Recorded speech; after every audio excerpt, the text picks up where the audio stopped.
The latest 2025 property forecast that the media and property influencers are spreading, it's a lie. A big, shiny, data-drenched lie, guys. They want you to believe prices are about to soar, interest rates are falling, and the golden age of property is returning. But here's the truth, guys. Behind the glossy headlines and cherry-picked charts is a system doubling down on debt, inequality, and generational gaslighting. Because these so-called forecasts, guys, they're not here to inform you. They're here to condition you, just like Neo in the Matrix. So while the mobs in Canberra and the investor class cheerleaders that pump the market, millennials and Gen Zs are left staring at their dream home that they'll never own. In this video today, I'm going to unpack the latest 2025 property price forecasts and look at what they're saying, what they're leaving out, and how quietly they're screwing over millennials and Gen Zs, just like peeps that are watching this video. We'll break down today why the hype around rate cuts is a bait, how supply shortages are being weaponized, why prices are rising even though sentiment is still in the toilet, and the dirty truth behind the media recovery narratives. So if you ever read a property forecast like you read on news.com.au or realestate.com and then thought to yourself, wait, how's this good news? One moment is good, one moment is bust? What the heck is going on? Well, this video is for you guys. According to NAB, Westpac and ANZ, we're getting multiple rate cuts this year. These big mobs from the big banking world, they are predicting that the cash rate will drop as low as 2.6% by early 2026. NAB even reckons we'll see a rate cut to 3.1% by August 2025. According to Sally Ord, the NAB chief economist, she quotes, "They're building headwinds, but we expect a soft landing," end quote. And according to Peter Monkton, another bank mob, which is BOQ's chief economist, he says, quote, "Falling interest rates will boost borrowing power and prices," end quote. And my take on this, guys, that's not optimism. That's just bait. Because think about it, guys. Who benefits on these rate drops? Not the first home buyers, not renters, but cashed up investors who've been waiting to pounce. A majority of them, my clients. But let me say bluntly, guys, rate cuts are Tinder matches for boomers with equity at the moment. And unfortunately, guys, they don't swipe right on you. While another one of my clients bought in Paddington just last week and it's off market, while other newbie first home buyers are still refreshing their pre-approval. Yes, I'm talking about you clients out there who got a pre-approval and not action at the moment. Start actioning before you lose out, guys. On the flip side, guys, meanwhile, a couple I spoke with in Craigieburn who bought an OTP, which is an off-the-plan property, they bought a townhouse in 2022. And you know what, guys? It just got valued $70,000 below what they paid for. And you know what burns, guys? They use a 5% first home buyer scheme. And I don't know whether you guys know, right? The first home buyer scheme allows you to borrow 95% of the valuation price, not the contract price. So right now, they bought it at this price and it's valued at $70,000 lower. The bank's going to lend them money on 95% of the lesser $70,000 of that property. Now that is sucked in. And right now, they can't refinance and they can't sell without a loss if they do keep this property. And just on the note of speaking of equity, guys, let's talk about supply at the moment. Or more accurately, the myth of supply fixing everything. Right now, we've got a so-called shortage of 200,000 dwellings, according to conservative estimates. Yet building approvals have dropped to a decade low at the moment. And from my inside knowledge, developers are shelving projects left, right and center. According to the Australian Bureau of Statistics, they quote, "We're about 250,000 homes short of current demand," end quote. And according to CoreLogic RP data, they say, quote, "We got a population growth of 660,000 last year and completions are running at 170,000.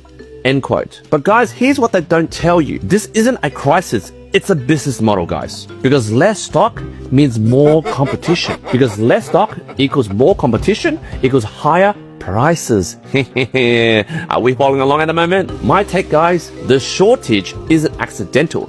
It's engineered. And it's a golden goose that's laying unaffordable eggs at the moment. From my own inside knowledge, some markets are reflecting this artificial squeeze better than others. Like in Perth at the moment, suburbs like Baldivis, sorry I can't pronounce it, and Byford are clocking 12 to 14% annual growth, while newer estates in Ellenbrook have already run ahead of its fundamentals. For example, my client in Como in 2023, their home jumped $180,000 on paper. There was no reno, no gimmicks, just basically tight listings and migration demand that boosted that growth. Meanwhile, guys, outer ring suburbs like Tarnet and Mickleham, those suburbs have stalled. On the same sentiment, guys, one investor client told me after buying a dual occupancy in Como, he originally expected high rental yields, but at the moment, his rental yield, even with dual income, is under 3.5%. And currently in Como, the resale demand is evaporating. So as you can see, guys, different investors playing different games. For this person in Como, that's not investing. That's more like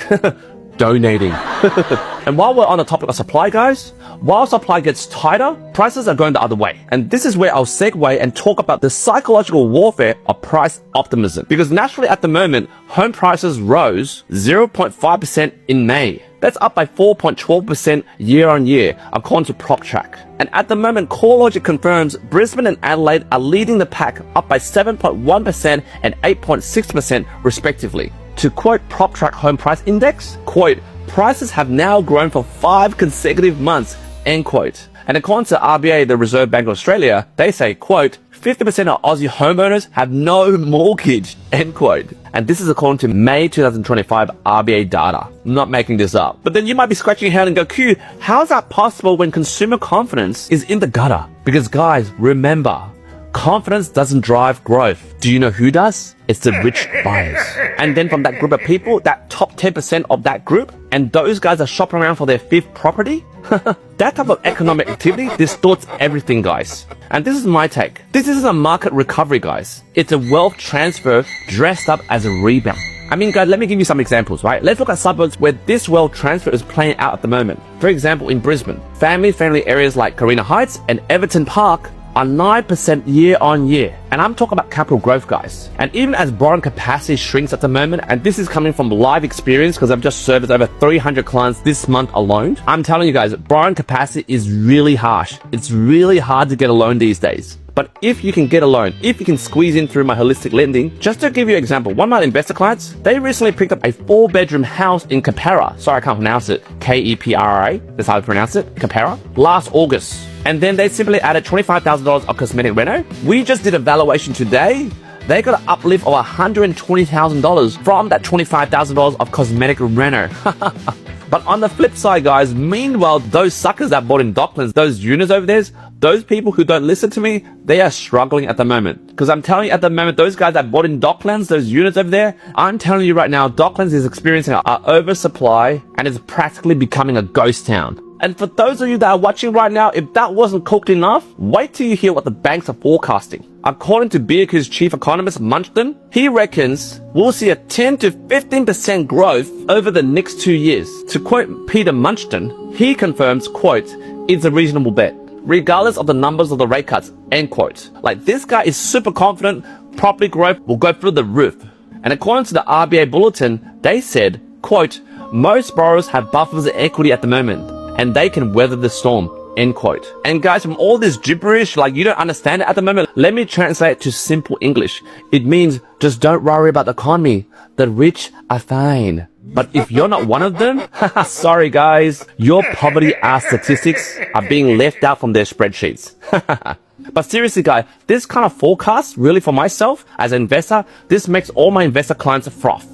Like, what I'm talking about at the moment is that this environment makes buyers panic. Like, it creates this FOMO volcano. Even in my local suburb, Sydney, I'm telling you guys right now who are watching this, it's wildly uneven. Like, in the last 6 months, Tempe and Merrittville rose nearly 6%. But not all suburbs are growing equally because, for example, like southwest fringe areas like Austral, those areas are stagnating. For example, I had a client buy in Homebush West in 2021. Suburbs like Homebush West and the Ripple suburbs, those areas are flatlining at the moment. And right now, with interest rates falling, investors are leapfrogging those suburbs at the moment, and they're going for more trendier and more gentrifying pockets. Because I'm telling you guys, when interest rates drops, with more lending in hand, investors are more picky. And this is where in this video, I'll bring you to the most dystopian part of this mess, the housing ladder myth. Because according to Alba's new policy, who lets first home buyers buy with just 5% deposit, no income cap, that's coming in 2026, guys. And no mortgage insurance, allowing you to borrow 95% of the bank's money, which is currently in place in this first home guarantee scheme at the moment. Our PM, Anthony Albanese, he says, quote, this policy turbocharges access to the market,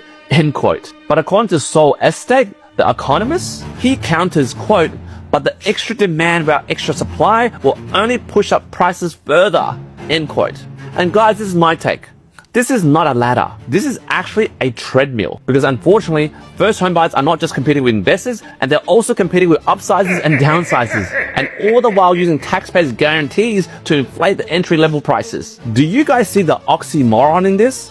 No pun intended when I say moron. Because right now, for you guys that's watching this, that's priced out of the market, I'm telling you, you're not being helped by the government. I'm telling you, you're currently being herded. That's right, guys, I said it, you're being herded like sheep and cows, and like those plugged-in human bots in the Matrix. You guys are funneled into debt oblivion, and at the end of that, you've been given a ribbon that says, you made it. So right now, let me roast this nonsense properly, guys. Because the mobs in Canberra, they act like they can fix affordability with grants while actively inflating demand. And then those bank economists that I've just quoted just then, they sound more like cheerleaders than analysts. Like when they get interviewed in articles and they say, oh, soft landing, that's just a secret code between their rich buddies, which translates to, oh, we'll be fine, but screw the rest of you, end quote. And don't get me started on the media headlines. News sites like news.com, realestate.com, Domain, the Australian and Australian Financial Review. These guys flip up their headlines more than a fish on a Jetstar flight. Like, for example, one week it's a crash, next week it's a boom. Like, make up your bloody mind. And don't get me started on investor gurus that's on IG, TikTok, and LinkedIn at the moment. Like, I'm getting really angry at the moment. I'm seeing those guys selling $800,000 off the plan apartments in fringe suburbs that's currently, from my observation, yielding 2.2% yield. And I'm thinking to myself, guys, that's not investing. That is just bait for the naive. So guys that have watched thus far, you are real avid fans. I respect you for watching this long video. But you might be scratching your head and asking, hey Q, so what's the real forecast then? Okay guys, real talk. Let me summarize it. At the moment in June, like I'm recording on the 14th of June, 9:59 a.m. I'm telling you right now, prices will keep rising, but only for people who already own property. People like myself with 8 investment properties. And no, I'm not bragging. I have clients that have over 50 investment properties. In this economic climate in terms of property, those that will win is for those that have property at the moment and they've bought many years ago. For myself, 15 years ago. But before you click on and go, oh man, what about us guys? What about us noobs? Let me tell you, there's still hope. Keep watching. I want you to consider at the moment what I just said in this video, right? Take a deep, long walk and think to yourself, do I want to be played by this game? Or do I want to rig this game to benefit my family and build generational wealth? If you do, I suggest you book a 50-minute strategy call or a 60-minute deep dive for me to create a holistic lending solution for you with the help of my financial advisors, my accountants, and my respected buyer's agent to help you build an A-team so that you can rig this game for your benefit. And at the end of it, guys, if you're not ready, just hit the like button, hit the follow button, and most importantly, smash the share button. Share this knowledge to your mate, because I'm telling you guys, knowledge is power. And again, thank you for watching another episode of That Property Roast, and I'll see you in the next few days.